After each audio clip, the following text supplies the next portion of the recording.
Okay, so we just took a little break there. This is going to be part two of my discussion. So let's take a look at ionization energy now.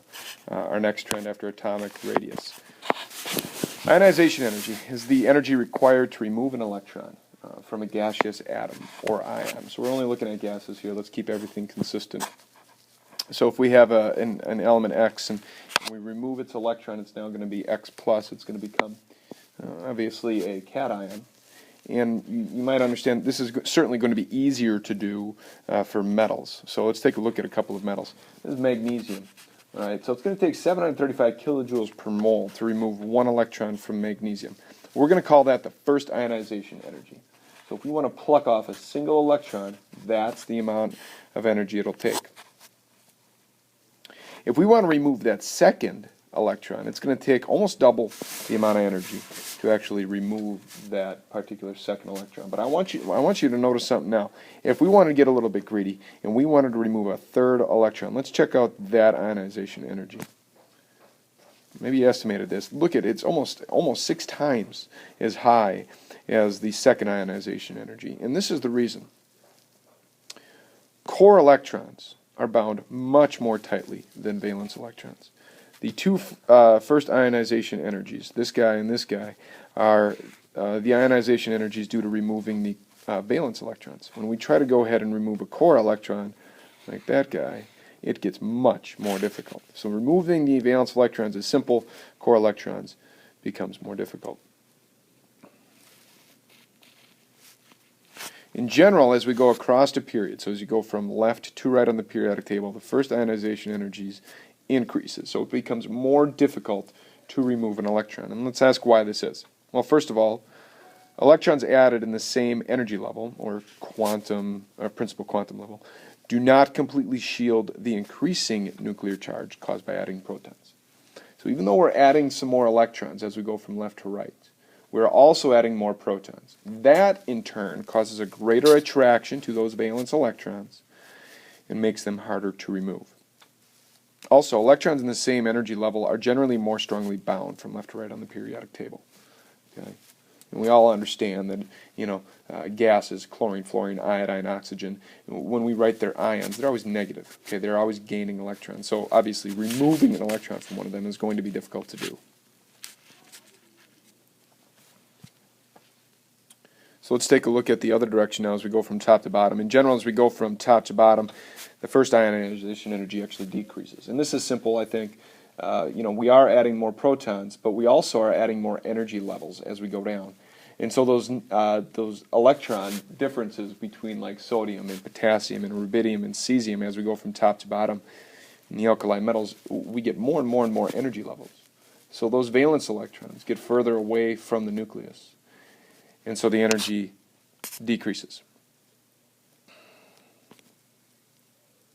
So this graphic here from your text shows the different ionization energies. And you can see that the valence electrons are a lot easier to pull off, only 495 kilojoules per mole for that valence electron for sodium. But as you jump over into the core electrons, note that a huge jump in ionization energy as you go into those core electrons. Very difficult to pull those electrons off.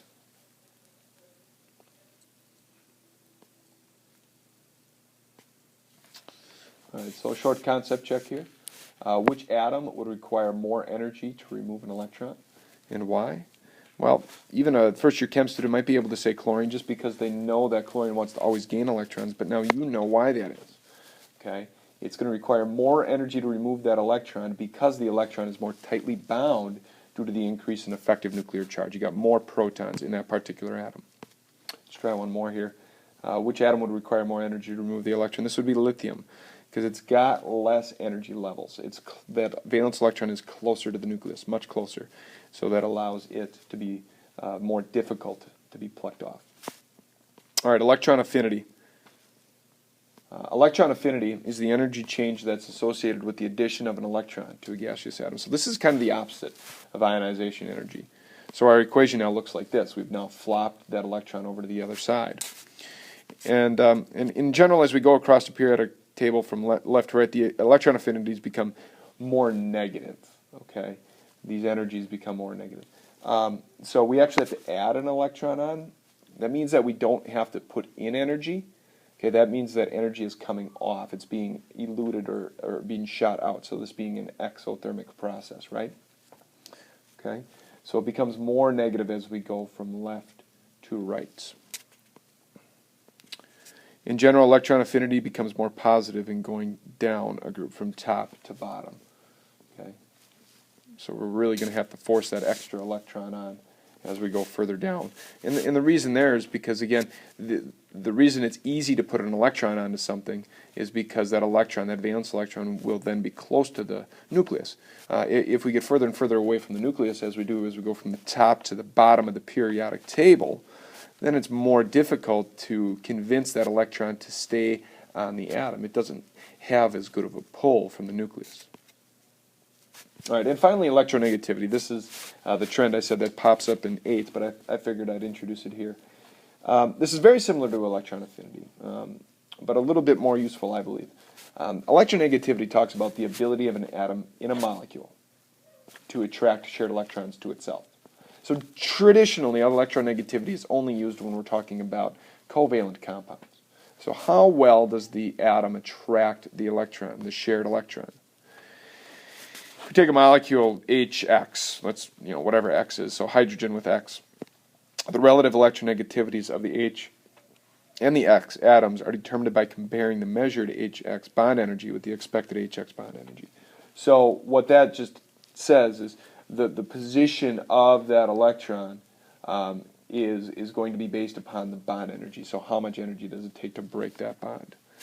Okay. Now let's take a look at a table of electronegativities. You see that it increases from left to right. So that just essentially says the fluorine atom has a huge affinity. The fluorine atom wants electrons more than any other atom on the periodic table. Okay. The atom that wants electrons the least are down here, cesium and francium. They hate electrons, they want to take away. So they have a low electronegativity value.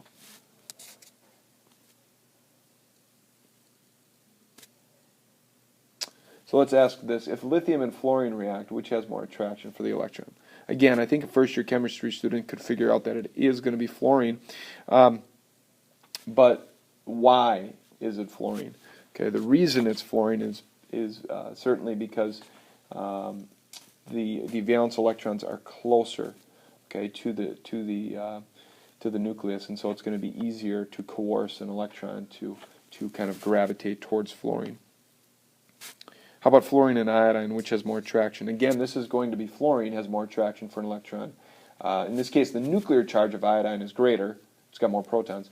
But the valence electrons are at a much higher principal energy level. So the valence electrons are much farther away and the inner electrons are then shielded.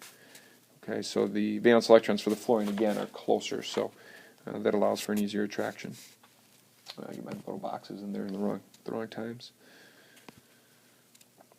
All right, so final thoughts on the periodic table. Here we go. We're going to keep this under 20 minutes for the 2 videos. Number 1.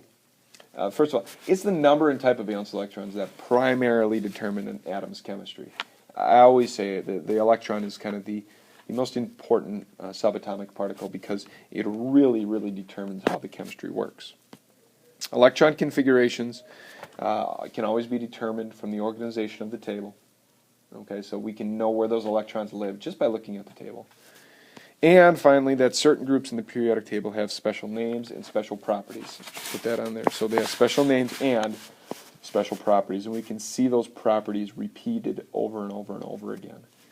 And to reinforce that, we're going to have a little bit of a lab tomorrow that's going to look at these repeating properties, these repeating periodic trends, as they're called. All right, that's it.